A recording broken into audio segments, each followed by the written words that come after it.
Bueno, y vamos a arrancar con un repaso de lo que vimos la última clase, así que les voy a compartir pantalla. Denme un segundo que agrego mis ventanitas, así los tengo ahí a mano.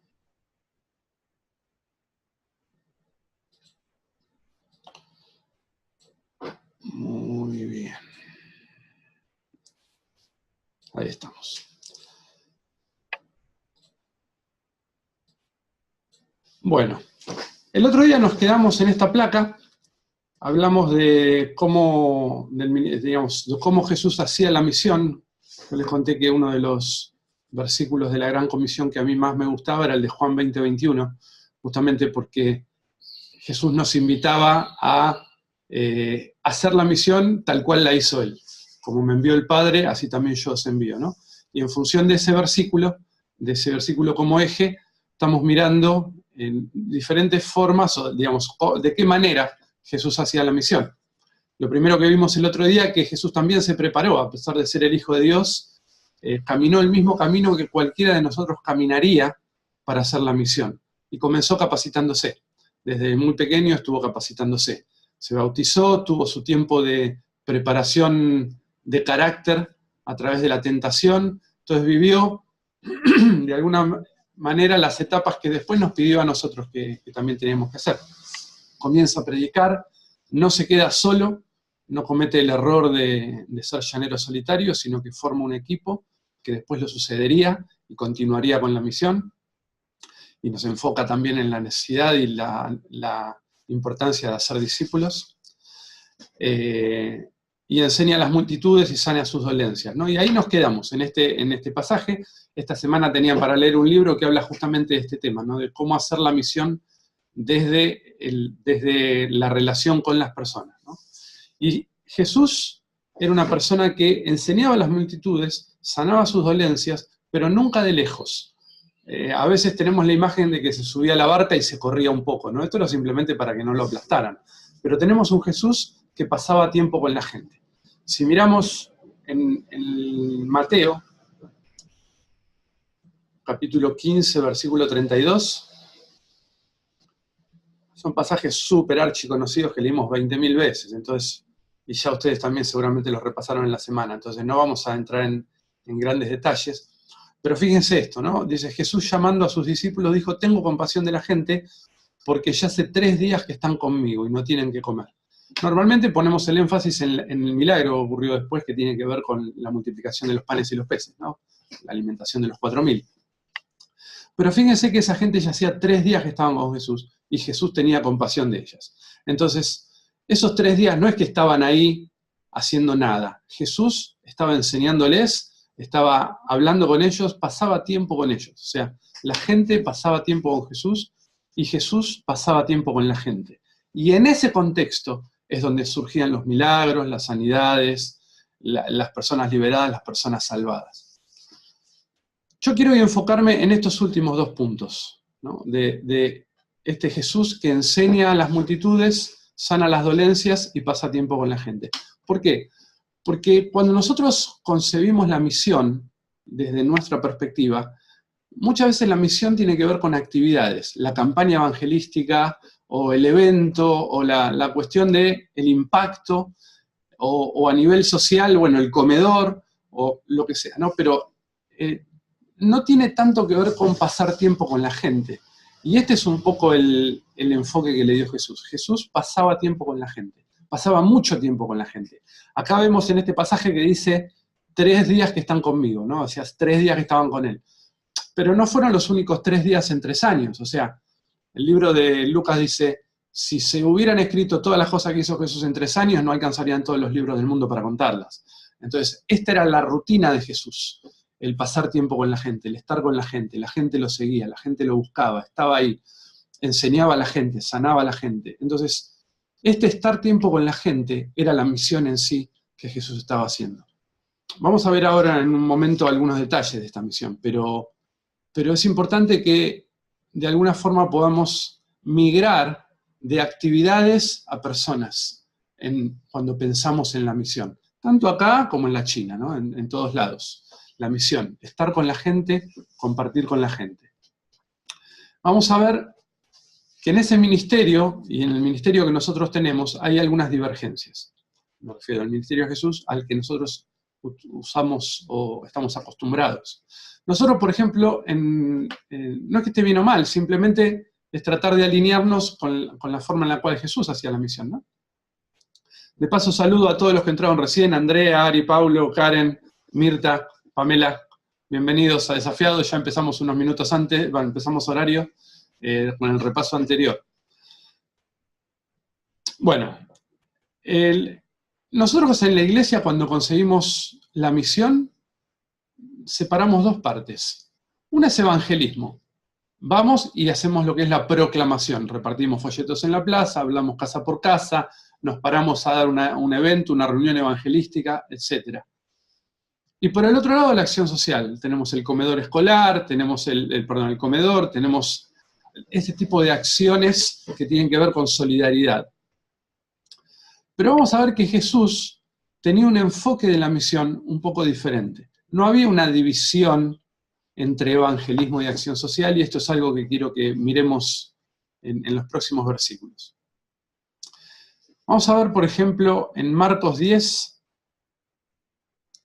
como les digo, son todos pasajes que ya han leído muchas veces, entonces no vamos a inventar la pólvora, solo enfocarnos en algunos aspectos que por ahí pueden ser interesantes recordar. Marcos 10, 46 al 52. Es un pasaje archiconocido que es la sanidad de la ceguera del ciego Bartimeo, ¿no? Que es una de las pocas personas sanadas por Jesús que aparece con nombre en la palabra. Bartimeo el ciego. Estaba ahí junto al camino, empezó a gritar para que Jesús tenga misericordia de él. Muchos le reprendían para que callase, pero él clamaba mucho más: Hijo de David, ten misericordia de mí, dice la palabra, ahí en Marcos 10, 48. Y dice, entonces Jesús, deteniéndose, mandó llamarle, y llamaron al ciego diciéndole: ten confianza, te llama. Enseguida el ciego arroja la capa, y cuando llega Jesús, le dice: Jesús, ¿qué quieres que te haga? Uno podría pensar, bueno, soy ciego, ¿qué voy a querer? ¿Que me des la vista? O sea, parece obvio, ¿no? Pero si Jesús preguntó, no podemos considerarlo obvio. Tenemos que tener en cuenta por qué lo hizo. Tenemos que tener en cuenta que estaba, de alguna forma, pidiéndole a la persona receptora de la bendición que la misma persona dijera cuál era la bendición que quería recibir, qué era lo que entendía que estaba necesitando. Y ahí es donde Jesús tocó el botón, digamos, donde fue, a donde la persona reconocía que tenía una necesidad. Esto tiene dos puntos importantes. El primero tiene que ver con este versículo 10:52, que es la primera cosa que quiero ver. Este de, vete, tu fe te ha salvado. ¿Qué pasó acá? ¿Jesús sanó a la persona o la salvó? Porque acá le dice, ¿qué quieres que te haga? El ciego le dijo que recobre la vista. Y Jesús le responde, vete, tu fe te ha salvado. Obviamente recobró la vista, ya lo sabemos, y seguía Jesús después. Pero, ¿cómo se entremezclan sanidad y salvación en un mismo hecho? Nosotros pondríamos a la sanidad del lado de acción social y a la salvación del lado de evangelismo. Pero para Jesús era parte del mismo paquete. Y déjenme decirles algo. Muchos dicen, bueno, el salvado y sanado en la Biblia es la misma palabra. Y sí, es verdad. Salvado y sanado se usa, lo vamos a ver acá, la palabra sozo, en griego, que significa tanto salvar como sanar, como preservar, como librar. Se usa para traducir en esos 4 verbos, por lo menos en la Reina Valera del 60, que es la versión que estamos usando para los estudios. Pero fíjense una cosa, si bien esto es cierto, en el contexto de salvación, esa palabra se usa 104 veces en la Reina Valera, mientras que en el contexto de sanar, se usa solo 3 veces. Entonces, los traductores no se confundieron, y Jesús tampoco. Jesús mezclaba los términos, sanar, salvar. La sanidad física correspondió a una salvación espiritual. Ahora vemos acá que el ciego habla de la fe, que Jesús habla de que el ciego había experimentado fe. ¿Dónde vemos eso? Fíjense en Marcos 10:50, donde el ciego lo primero que hizo antes de acercarse a Jesús es tirar su capa. La capa, en aquel momento, era el símbolo que representaba que la persona era ciega. O sea, lo reconocían como ciego porque estaba ahí en el camino con una capa. Entonces, al tirar la capa, el ciego estaba diciendo, ya no la necesito más, ahora Jesús se va a ocupar de que mi cuerpo sea sano. Entonces, experimentó fe. No sabemos en este momento si experimentó fe para sanidad o para salvación. Lo cierto es que Jesús entiende eso como una sanidad para salvación, como una fe para salvación. Entonces, fíjense qué entremezclado que están los conceptos, ¿no? Sanidad y salvación como la misma cosa, no como cosas aisladas o diferentes. Entonces, Jesús trabajaba de esa manera. Y la segunda cosa que quiero hablar de este pasaje tiene que ver con esta pregunta de Jesús. ¿Qué quieres que te haga? Que no es una pregunta menor. Muchas veces nosotros, pensando en los proyectos y las acciones sociales que desarrollamos, muchas veces no preguntamos a la gente qué quiere. Simplemente vamos y lo hacemos. ¿Por qué? Porque nosotros tenemos una necesidad de actividad. Queremos hacer algo bien por la otra persona para demostrar el amor de Dios, pero sin preguntarle al otro qué es lo que necesita. Esto está más enfocado en lo que nosotros queremos hacer, o lo bien que nosotros queremos sentirnos por lo que hacemos, y no tanto en la persona, que es la receptora de este beneficio. Quiero mostrarles, vamos a ver si sale, quiero mostrarles un video de un par de minutos, muy cortito, un fragmento de una película. No es una película cristiana, es una película que yo vi hace un tiempo, me pareció interesante un concepto en particular. Les cuento el contexto muy rápido para que después, cuando vean el video, lo puedan entender. Afganistán, tropas americanas combatiendo contra los talibanes. Una reportera de prensa que estaba acreditada para poder estar con las tropas para reportear y mandar información de lo que estaba pasando. Y las tropas americanas, como saben, para congraciarse con las tribus locales, hacían determinados proyectos de ayuda social para que los jefes de las tribus estén a su favor, digamos, ¿no? Para congraciarse con los jefes de las tribus. Entonces, en este caso, lo que habían hecho era un pozo de agua para una determinada tribu ahí en Afganistán, en las afueras de Kabul. Y miren lo que pasó.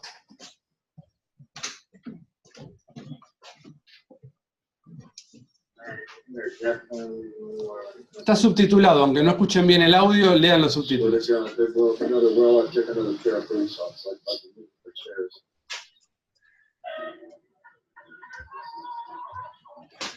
Varias veces ya había explotado el pozo y lo fueron a reparar otra vez. Parece que los talibanes estaban rompiendo el pozo, pero vamos a ver que no es tan así.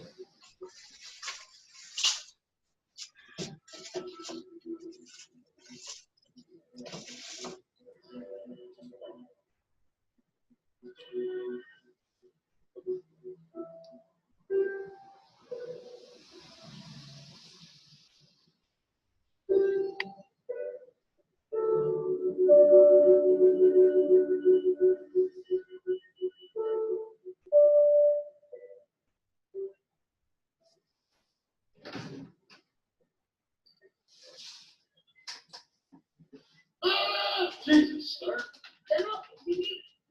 General, do you have a minute? Not now, thank you.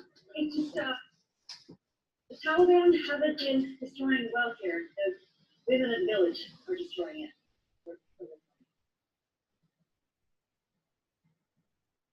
We dug that well several times for the women so they don't have to walk to the river. But they want to walk to the river. It's their only chance to be social and gossip and, hang out. I think that they have a bunch of old Soviet landmines and they just prop one up and throw rocks at it.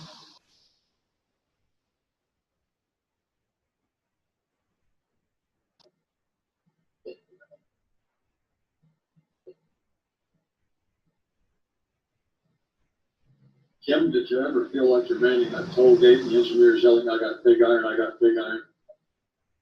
No, I don't know what that means.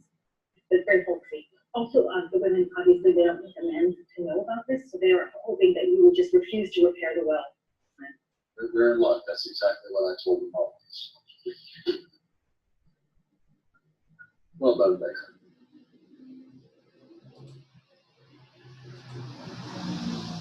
Bueno, no sé si llegaron a ver bien y qué les pareció. Básicamente, las tropas estaban haciendo un pozo que las mujeres no querían. Entonces, ¿qué hacían las mujeres? Lo destruían y le echaban las culpas a los talibanes. Pero claro, los maridos no se tenían que enterar. ¿Qué pasa con las mujeres en estos lugares? La única forma que tienen de ser sociales, tener amigas y conversar de sus cosas, es cuando van a buscar agua al río. Si le quitaban eso, entonces perdían su aspecto social.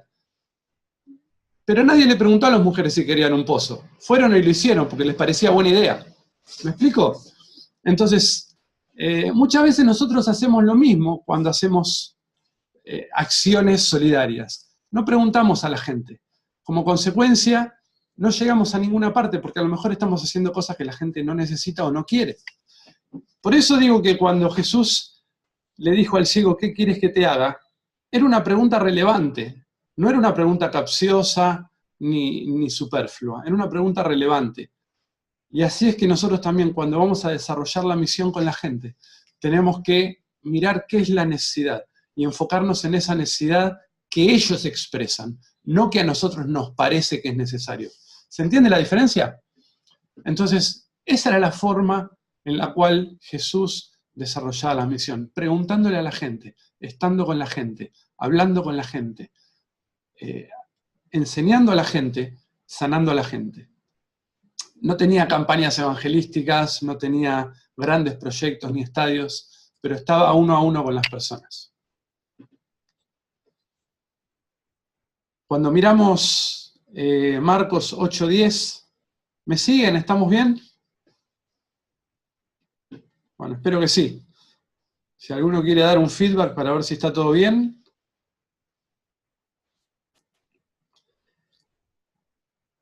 En Marcos 8, del 1 al 10, otra vez vuelve, es el pasaje paralelo del que vimos antes en Mateo 15:32, ¿no? En Mateo 15.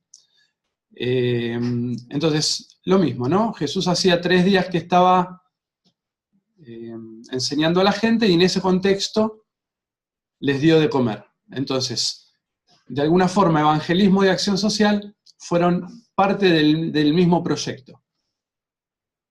Vamos a ver otro más, porque no me quiero extender mucho con uno y después que me quede sin ver el resto. Lucas 4, del 31 al 37. Un contexto parecido, otro tipo de trabajo que hacía Jesús, de servicio que hacía Jesús, tenía que ver con la enseñanza en las sinagogas y también en el tema de liberación de demonios, que es algo que hoy en día, dependiendo de las doctrinas de cada iglesia, pueden tomarlo como algo actual o no, como algo que sucede o no. Bueno, esto depende de la doctrina de cada uno, pero en el momento de Jesús, la enseñanza también se mezclaba con el tema de la liberación. Entonces, algo que tiene que ver con lo físico y también algo que tiene que ver con lo espiritual. Y la fama de Jesús se difundía continuamente, ¿no? Entonces, él no solo hablaba, no solo proclamaba, pero también su vida, cada día con la gente, expresaba lo que decía. Fíjense que acá mismo les dice, se admiraban de su doctrina. ¿Por qué? ¿Porque hablaba nada más? No, porque su palabra era con autoridad. O sea, tenía autoridad sobre lo que decía, porque su vida respaldaba lo que hablaba. Y esto es muy importante en la misión. Sobre todo cuando vamos a trabajar con determinados sectores o grupos étnicos.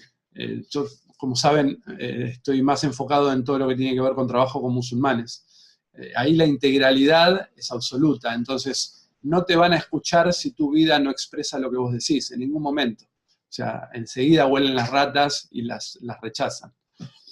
Entonces, están más acostumbrados a lo que es la integralidad y no a la vida dividida entre alma, cuerpo y espíritu, ¿no? Lucas 5, del 12 al 16, ahí nomás cerquita, en este caso a una persona con lepra, donde el leproso le dice a Jesús, bueno, si querés me podés limpiar, y Jesús lo limpia, y sigue extendiéndose su fama, ¿no? En este caso, fíjense que no habla de que él estuviera enseñando explícitamente en el pasaje, pero sí dice que sucedió que estando él en una de las ciudades, ¿qué hacía en las ciudades? Seguramente estaba con la gente y enseñando, es lo que hacía Jesús todos los días. O sea, hacía eso, ese era su ministerio. Y en ese contexto lo limpió y obviamente su fama se extendía cada vez más, ¿no? Mucha gente se reunía para irle y para oírle y para que le sanase de sus enfermedades. Y fíjense acá otra vez las dos cosas. La gente se reunía para ¿qué? Oírle, proclamación y sanidad. Todo lo que tiene que ver con acción benéfica sobre la persona. O sería excelente que hoy nosotros tuviéramos tanta capacidad y tanta posibilidad de sanar gente como lo hacía Jesús, ¿no? Con los años y los siglos, por alguna razón nuestro poder, dado por el Espíritu Santo y presente en nuestras vidas, no se ha desarrollado como debería, quizás por vaya a saber qué factores, y hay algunos casos sí de sanidades muy importantes, pero no es tan masivo como lo era en la época de Jesús. Tendríamos que pensar un poco en cómo está nuestra fe, etcétera, ¿no? Pero bueno, en ese momento era parte del mismo paquete, y esto es lo que quiero ver, ¿no? En Santiago, libro de Santiago, en 2:15-17, habla esto de que si un hermano o una hermana están desnudos y tienen necesidad de mantenimiento, ¿no? Y uno le dice, ir en paz calentado y sanciado, como es el hecho de la fe sin la obra está muerta, ¿no? Es como que hay una persona que está como ¿cómo se llama? Una persona en la calle y uno le dice, bueno, voy a orar por vos, pero no le da el pan. En sí, en realidad lo que está diciendo, la verdad que no me importa, total orar no me cuesta nada. Y probablemente ni ore después.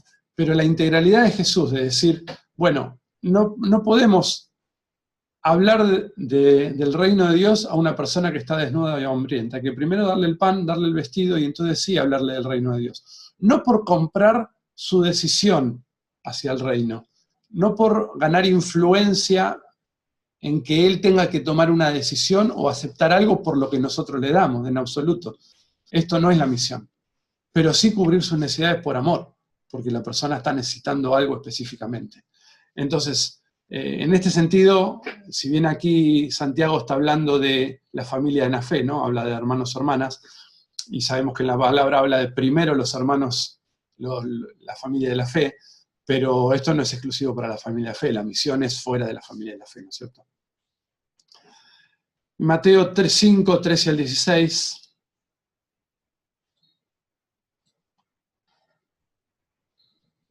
Que sería como el remate, ¿no? de todo lo que venimos hablando, que nosotros somos la sal y la luz del mundo, ¿no? Entonces, esta sal y esta luz, decía Jesús, tiene que alumbrar a las personas. Difícil que alumbre a las personas dentro de la iglesia. Lo más probable es que la mejor forma de alumbrar a las personas sea nosotros yendo y estando con la gente. Esto no significa que dejemos de hacer campañas y eventos. Lo que significa es que si nos acercamos más al modelo de misión que Jesús tenía, lo más probable es que más personas puedan llegar a conocerle.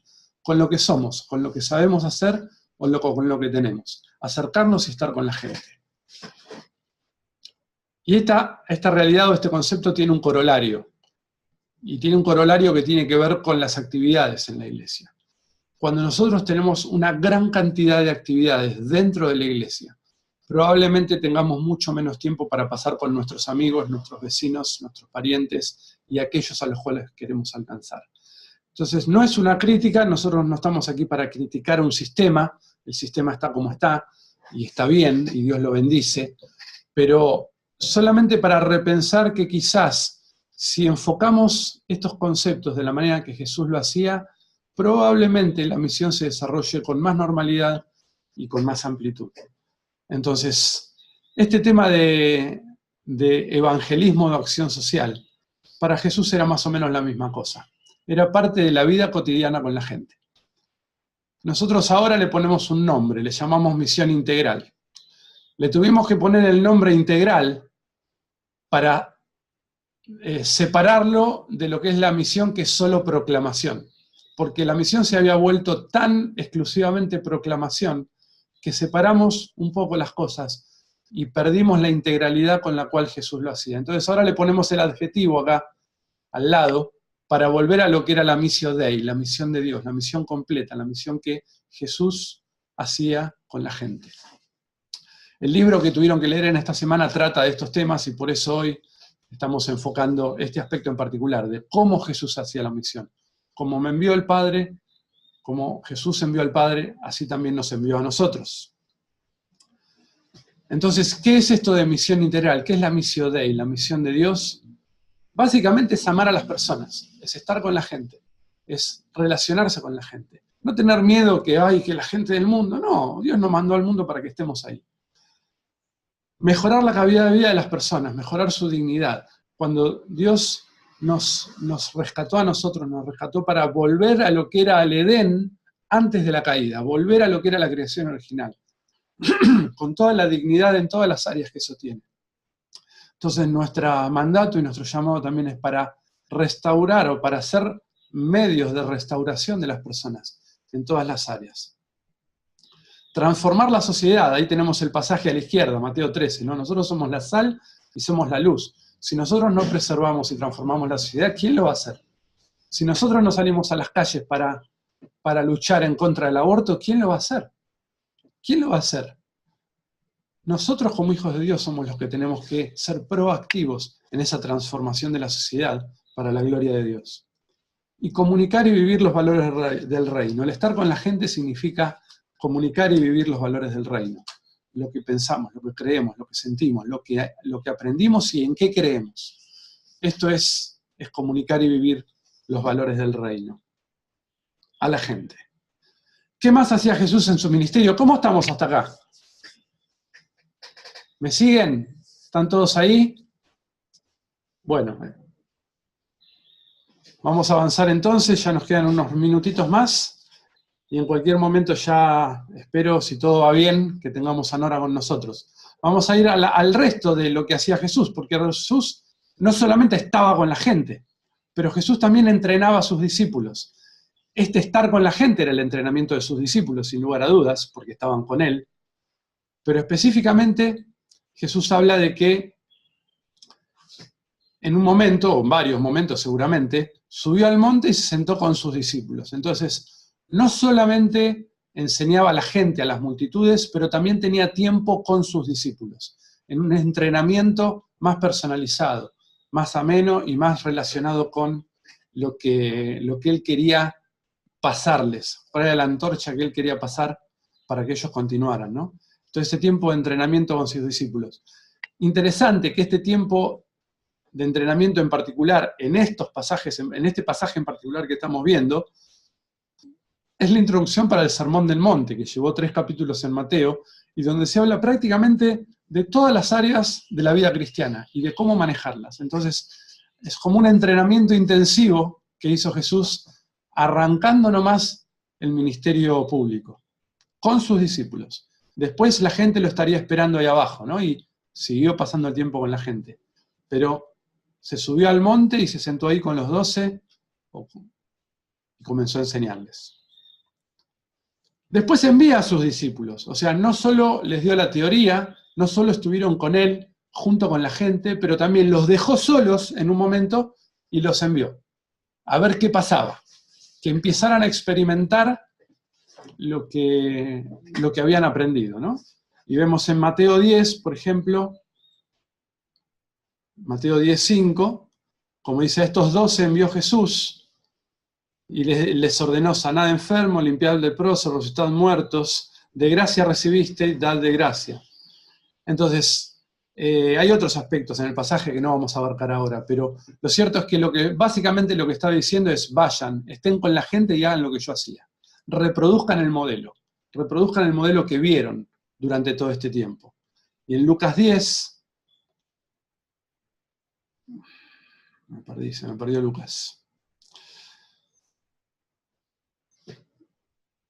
Fíjense que después aparte de los 12, después envió otros 70. Entonces Jesús generó otro círculo más grande de discípulos y también los envió.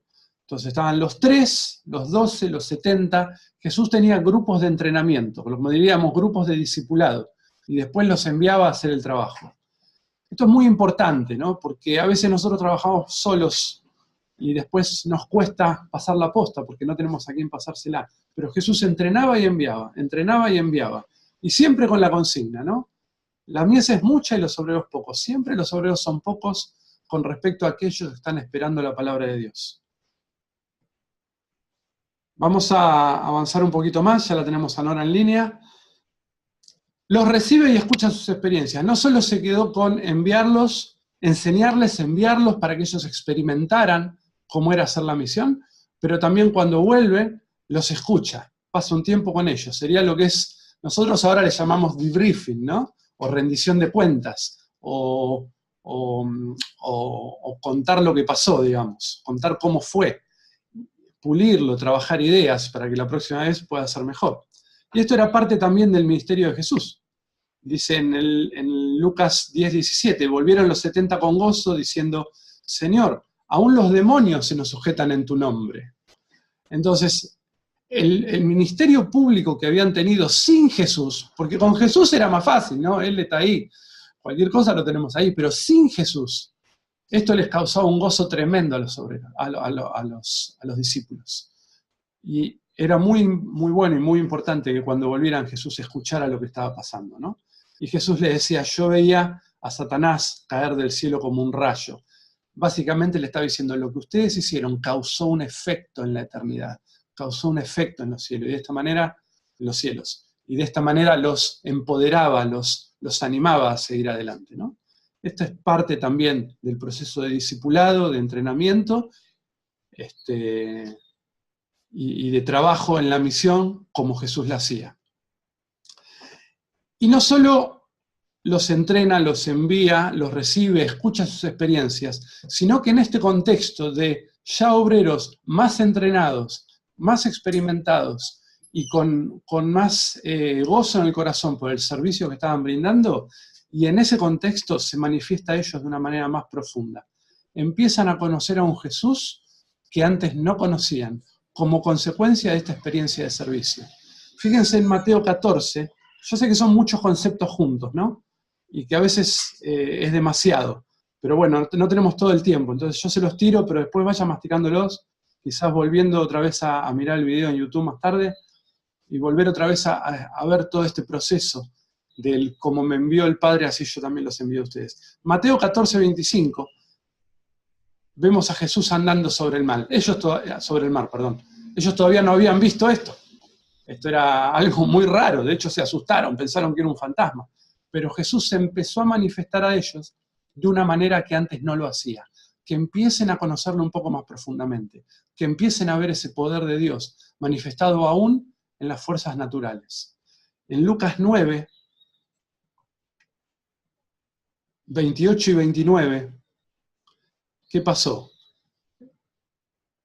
Es el pasaje de la transfiguración. Otra vez, ya no a todos, solo a 3, quizás los que estaban más entrenados, los que estaban capacitados en ese momento para poder recibir una cosa así.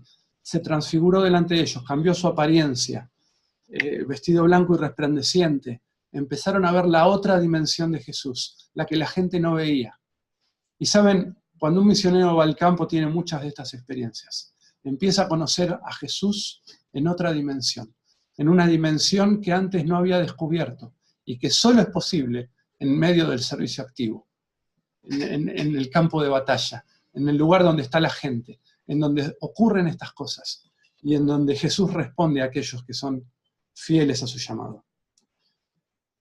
Y luego sí, ya el enviado final, ¿no? Los envía a todas las naciones. Ahí están todos los pasajes, no los vamos a ver ahora porque ustedes se lo saben de memoria. Entonces, pero ya sí, bueno, así como me envió el Padre, así yo los envío. Vayan, hagan discípulos a todas las naciones, bautizándolos en el nombre del Padre, del Hijo, del Espíritu Santo, etc. Conocen los pasajes. Entonces, ahí los envía a todas las naciones, ¿no? Pasa la posta, listo, ahora yo me voy, ahora les toca a ustedes. Y una cosa más, no solo los envía a las naciones después de haberlos entrenado, después de haber vivido todas estas experiencias, después de haberles enseñado a vivir y estar con la gente, sino que encima le dice, quédense tranquilos, porque la tarea se va a terminar. Y les profetiza ahí en Mateo 24:14, ya para terminar, que ese evangelio iba a ser predicado en todo el mundo. Esos 4 gatos locos que quedaron iban a llegar a todas las naciones. Entonces les profetiza victoria en la encomendación que les estaba haciendo, a esos que habían sido entrenados. Y así llegamos hasta el día de hoy, que estamos más cerca, todavía un poco lejos, pero mucho más cerca de lo que fue llegar a todas las señas de la Tierra. Entonces, esto es un poco la forma, el cómo me envió el Padre, así también yo os envío. ¿De qué manera envió Jesús al Padre? ¿Cómo hacer la misión? Y de esta manera es que nosotros tendríamos que seguir replicando este modelo para poder llegar a todas las naciones. Entonces, ya tenemos a Nora en línea. Me gustaría, si alguno tiene alguna pregunta, antes de darle lugar a Nora, si alguno tiene alguna pregunta que quiera hacer, o tiene alguna duda o algún comentario sobre lo que acabamos de ver, es el momento para hacerla. Si no, ya le vamos a dar lugar a Nora.